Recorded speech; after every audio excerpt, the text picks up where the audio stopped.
Are we there yet?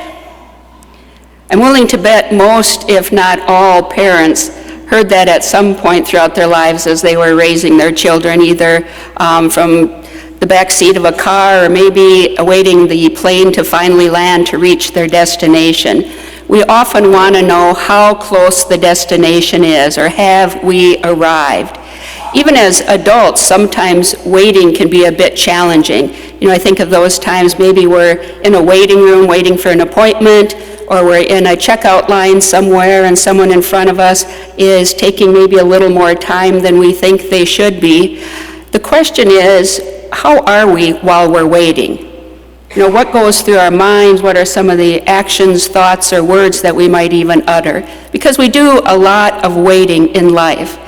In our readings today, we see that the Israelites, Abraham, and all of us are waiting also for the coming of Jesus Christ. In our first reading, Wisdom, they remind us of how as the Israelites were waiting to be freed from bondage, they still were celebrating the Passover. They still remembered that this was one of the prayer experiences passed on to them by their ancestors.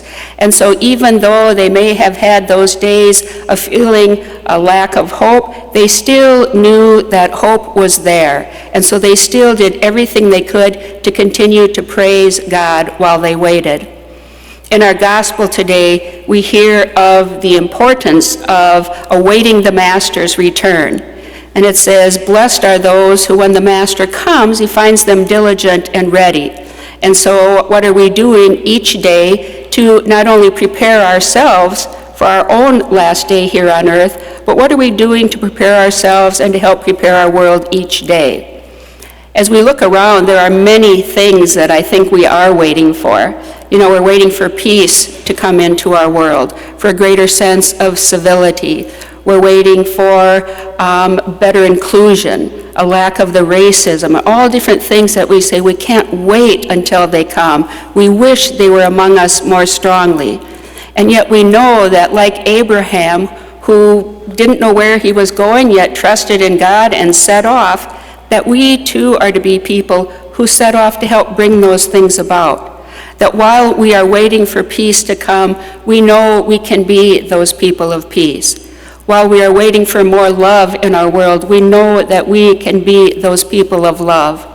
While we're waiting for all people to be included in the fabric of society, we know that there are ways that we can include them in our lives.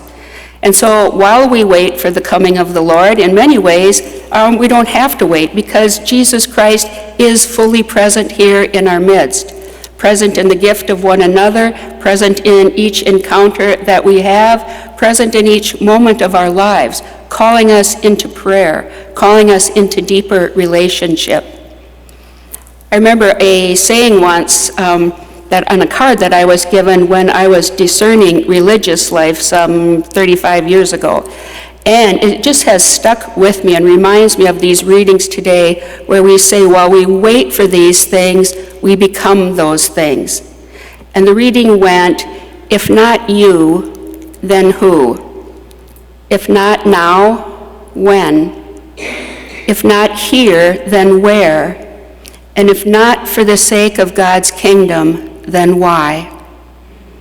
And so, friends, as we reflect more fully on these readings, let us look at our own lives and what are those things that we are urgently waiting for? What are we doing to help bring God's kingdom more into fullness while we await Christ's return in our own lives?